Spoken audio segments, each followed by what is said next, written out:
할렐루야. 이 시간에는 고린도전서 11장 1절부터 34절의 내용으로 예배의 전통과 성만찬이라는 주제를 가지고 함께 은혜를 나누도록 하겠습니다.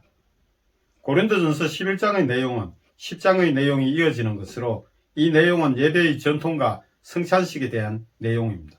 먼저 예배의 전통에 대해서는 1절부터 16절의 내용으로 1절, 2절 내용을 보면은 내가 그리스도를 본받는 자가 된 것 같이 너희는 나를 본받는 자가 되라. 너희가 모든 일에 나를 기억하고 또 내가 너희에게 전하여 준 대로 그 전통을 너희가 지킴으로 너희를 칭찬하노라. 이는 10장의 하나님 영광을 위한 삶에 대해서만큼은 바울 사도를 본받는 자가 되라고 권면하는데, 이 내용은 우상의 제물을 먹는 것에 관한 것으로 고린도전서 8장 13절에서 그러므로 만일 음식이 내 형제를 실족하게 한다면 나는 영원히 고기를 먹지 아니하여 내 형제를 실족하지 않게 하리라 라고 한 이것을 본받는 자가 되라고 한 것입니다. 그리고 교회 설립 때 가르쳐준 대로 예배의 전통에 대해서는 고린도 교회가 잘 지키고 있는 것에 대해 칭찬하고 있습니다. 그러나 전부가 가르쳐준 전통을 잘 지키는 것이 아님을 3절 이후의 내용을 통해서 알 수가 있습니다. 먼저 예배 때 여자가 수건 쓰는 문제에 대해서 바울 사도가 언급하고 있는데, 고린도전서 11장 3절부터 5절의 내용입니다. 그러나 나는 너희가 알기를 원하노니 각 남자의 머리는 그리스도요 여자의 머리는 남자요 그리스도의 머리는 하나님이시라.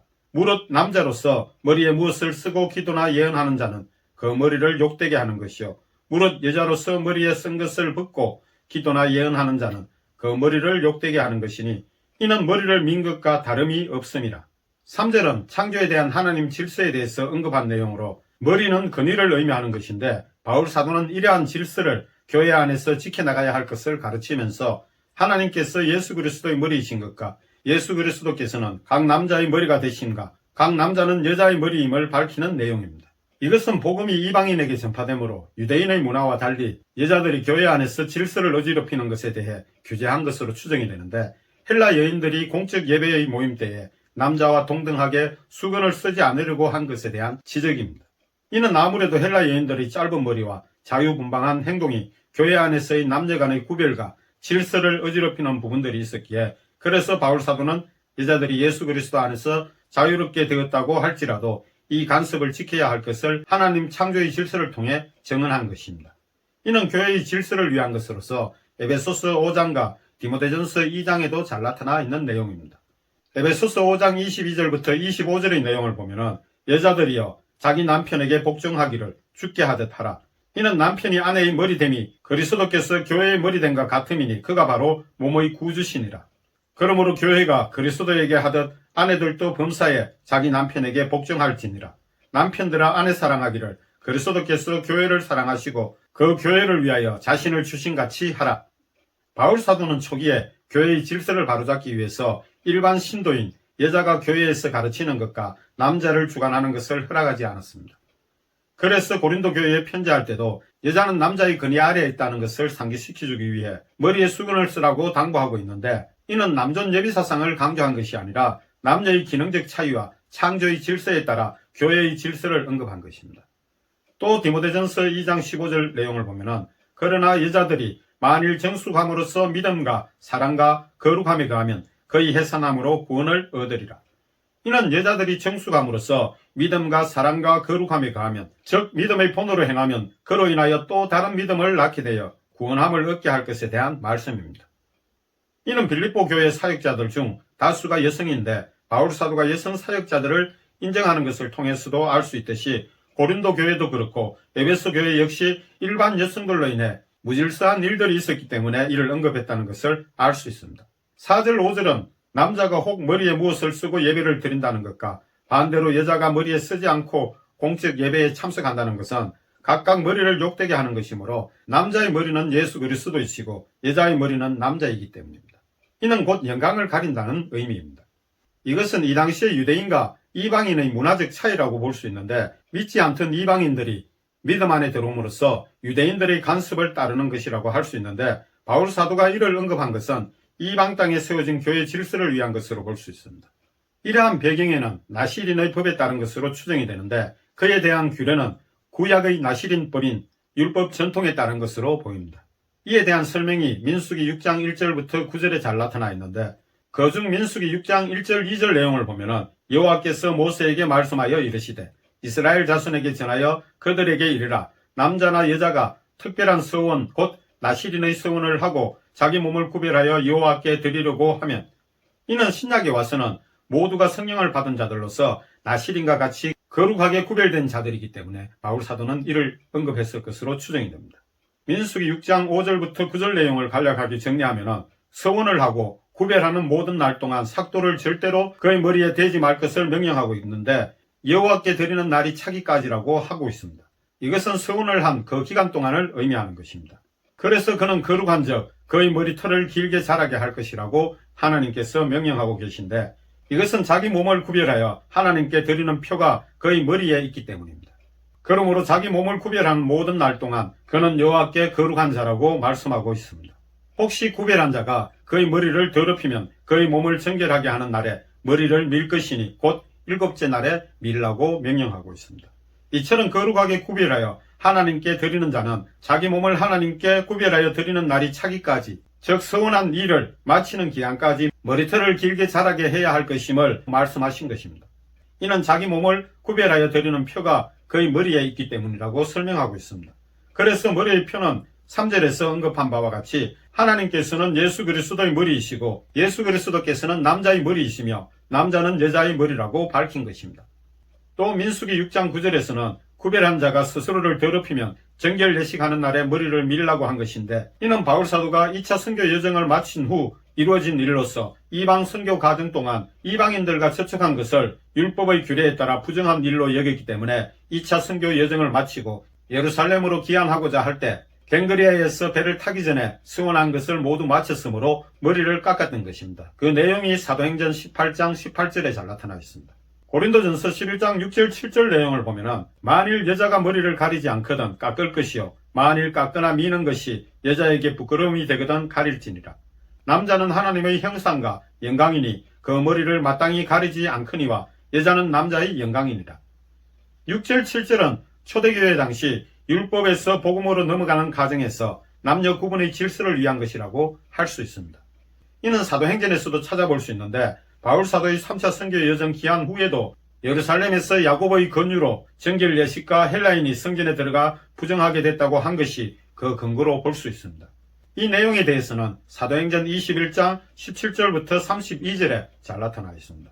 이러한 근거에서 여자가 머리를 가리지 않거든 깎을 것이요 즉 머리를 가리지 않으려면 깎아야 할 것은 나실인의 법대로 거룩한 자의 규례를 지키지 않으려고 하는 것이기 때문에 그러한 것입니다. 그러므로 이러한 것이 부끄러움이라는 것을 안다면 머리를 가리라고 한 것입니다. 그 이유는 남자는 하나님의 형상과 영광이므로 머리를 가리지 말아야 할 것이나 여자는 남자의 영광이기 때문에 가려야 할 것을 전하는 것으로 결국 이는 교회 안에서 여인들의 짧은 머리로 인하여 남녀 구분의 질서를 흐트러지는 것을 막기 위한 것으로 볼 수 있습니다. 고린도전서 11장 8절에서 10절 내용을 보면 남자가 여자에게서 난 것이 아니요 여자가 남자에게서 났으며 또 남자가 여자를 위하여 지음을 받지 아니하고 여자가 남자를 위하여 지음을 받은 것이니 그러므로 여자는 천사들로 말미암아 건세 아래 있는 표를 그 머리에 둘지니라. 8절에서 9절의 내용은 창세기 2장 20절부터 23절의 내용으로 아담의 뼈로부터 여자를 창조하셨음을 전하는 내용으로 이는 창조의 질서를 나타내는 그러한 말씀입니다. 10절은 당시 헬라 여인들이 예배 때 수건을 쓰지 않는 것은 믿지 않는 세상의 여인들과 동일하게 여기는 것으로 보았던 것입니다. 그러므로 여자가 자신의 머리에 이러한 건세가 있는 표시를 함으로써 세상 여인들과 달리 교회 성도로서 근위를 세울 것에 대해 고린도 교인들에게 바울 사도가 권면하는 그러한 내용입니다. 고린도전서 11장 11절 12절 내용을 보면은 그러나 주 안에서 남자 없이 여자만 있지 않고 여자 없이 남자만 있지 아니하니라. 이는 여자가 남자에게서 난 것 같이 남자도 여자로 말미암아 났음이라. 그리고 모든 것은 하나님에게서 났느니라. 결국 바울 사도의 이러한 주장은 교회의 질서를 위한 것이므로 3절에서 5절의 해석처럼 하나님 창조의 질서에 따라 세상과 달리 교회 안에서는 마땅히 창조의 질서를 지켜야 할 것을 강조한 부분으로 볼 수 있습니다. 고린도전서 11장 13절부터 16절의 내용을 보면 너희는 스스로 판단하라. 여자가 머리를 가리지 않고 하나님께 기도하는 것이 마땅하냐. 만일 남자에게 긴 머리가 있으면 자기에게 부끄러움이 되는 것을 본성이 너희에게 가르치지 아니하느냐. 만일 여자가 긴 머리가 있으면 자기에게 영광이 되나니 긴 머리는 가리는 것을 대신하여 주셨기 때문이니라. 논쟁하려는 생각을 가진 자가 있을지라도 우리에게나 하나님의 모든 교회에는 이런 갈래가 없느니라. 13절부터 16절의 내용은 여인의 긴 머리의 의미는 고린도 지역의 특성상 우상 숭배로 인하여 넘쳐나는 음란한 문화가 교회 안에 들어오는 것을 차단하려고 하는 그러한 의도인 것을 알 수 있습니다. 이는 헬라 여성들의 육체적인 자유로 인해 교회 안에서의 무질서한 이방 문화를 차단하고자 나시린의 거룩한 자의 구별법을 강조한 것으로 추측이 됩니다. 그 이유는 16절에서 바울 사도의 단호한 결단으로 논쟁의 여지가 없음을 말하는 그것이 증언하고 있습니다. 결국 이것은 오늘날 교회까지 이어지지 않는 것으로 볼 때 초대교회 당시 유대 문화와 이방 문화의 차이에서 무질서한 이방 문화로부터 교회 질서를 세우기 위해 남녀 구분의 근거로 지켜졌다고 결론 지을 수 있습니다. 두 번째, 성만찬의 진정한 의미가 17절부터 34절의 내용입니다. 이는 고린도 교회 교인들에게 성만찬의 그릇됨을 책망하는 그러한 내용입니다. 먼저 성찬의 의미를 보면 고린도전서 10장 16절부터 18절에 언급한 바와 같이 우리가 축복하는 바 축복의 자는 그리스도의 피에 참여함이 아니며 우리가 떼는 떡은 그리스도의 몸에 참여함이 아니냐. 떡은 하나요 많은 우리가 한 몸이니 이는 우리가 다 한 떡에 참여함이라. 육신을 따라 난 이스라엘을 보라. 제물을 먹는 자들이 제단에 참여하는 자들이 아니냐. 16절 17절의 내용은 성도의 축복은 성찬을 통해 예수 그리스도의 피와 몸에 참여하는 것이 아니냐고 반문하는 것으로 성도는 우상의 신전에 가서 음식을 먹는 것이 아니라 예수 그리스도의 몸인 한 교회 공동체로서 성찬에 참여하여 떡을 떼는 자임을 밝히고 있는 내용입니다. 그래서 18절은 구약 제사 때 이스라엘 백성들이 하나님께 화목 제사로 제물을 불에 태워드리고 남은 고기를 제사장과 제물을 드리는 자들이 성전뜰에서 나누어 먹었는데 이것에 비유하여 바울사도는 고린도 교회 교인들이 당시 헬라인들이 섬겼던 신들인 주피터인 제우스나 아폴로나 비너스 등과 같은 신전 우상 축제에 참여하고 그 제물을 먹는 것은 하나님께 제사를 지낸 후 제물을 먹는 것과 다름이 없는 것이므로 이는 우상 숭배와 같은 것임을 밝히고 있는 내용입니다. 그래서 이들이 이곳에 참여했다가 다시 교회에 와서 성찬을 하는 것은 하나님 뜻에 어긋나는 것이며 귀신의 잔과 하나님 잔 그리고 귀신의 식탁과 하나님의 식탁을 겸하여 섬기지 못한다고 전했던 것입니다. 두 번째, 그릇된 성찬식의 인식에 대한 책망인데 고린도전서 11장 17절부터 19절의 내용입니다. 내가 명하는 이 일에 내 일을 칭찬하지 아니하나니 이는 너희의 모임이 유익이 못되고 도리어 해로움이라. 먼저 너희가 교회에 모일 때에 너희 중에 분쟁이 있다 함을 듣고 어느 정도 믿거니와 너희 중에 파당이 있어야 너희 중에 옳다 인정함을 받는 자들이 나타나게 되리라. 17절은 이는 2절과 달리 고린도 교회가 예배의 전통을 지켜준 것에 대해 칭찬과 반대로 책망하고자 하는 그러한 내용입니다. 그 이유는 고린도 교회 교인들이 성만찬의 규례를 경솔히 생각하고 행함으로 너희의 모임이 유익이 못되고 도리어 해로움이라고 한 것은 주님께 범죄하는 일이었기 때문에 그러한 것입니다. 18절 19절은 교회의 예배를 위해 모일 때 파벌이 형성되어 분쟁을 일으키고 있음을 소식을 통해 듣고 그 사실을 어느 정도 믿고 있다는 것을 밝히면서 오히려 이러한 당을 짓는 것으로 인해 누가 옳은가를 인정받을 수 있게 된 것이 더 나을 수 있음을 전하고 있는 내용입니다. 이는 파벌을 통해 당을 지음으로 누구는 옳고 누구는 그릇됨이 확연히 드러나기 때문입니다.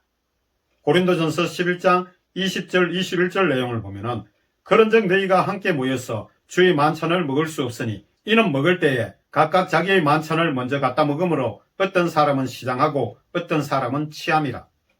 20절 21절은 예배를 위해 모일 때에 함께 모여서 만찬을 먹을 수 없는 이유는 무질서하여 각각 자기 만찬을 먼저 갖다 먹음으로 인하여 어떤 사람은 못 먹어 시장하고 어떤 사람은 포도주를 너무 많이 마셔서 취했기 때문에 그래서 바울사도가 이를 책망하고 있는 것입니다.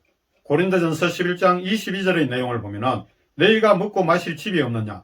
너희가 하나님의 교회를 업신여기고 빈궁한 자들을 부끄럽게 하느냐? 내가 너희에게 무슨 말을 하랴?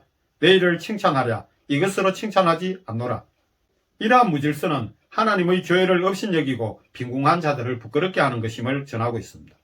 그런데 어찌 칭찬하겠는가 하고 책망하고 있습니다. 고린도전서 11장 23절부터 26절의 내용을 보면 내가 너희에게 전한 것은 주께 받은 것이니 곧 주 예수께서 잡히시던 밤에 떡을 가지사 축사하시고 떼어 이르시되 이것은 너희를 위하는 내 몸이니 이것을 행하여 나를 기념하라 하시고 식후에 또한 그와 같이 잔을 가지시고 이르시되 이 잔은 내가 피로 세운 새 언약이니 이것을 행하여 마실 때마다 나를 기념하라 하셨으니 너희가 이 떡을 먹으며 이 잔을 마실 때마다 주의 죽으심을 그가 오실 때까지 전하는 것이니라.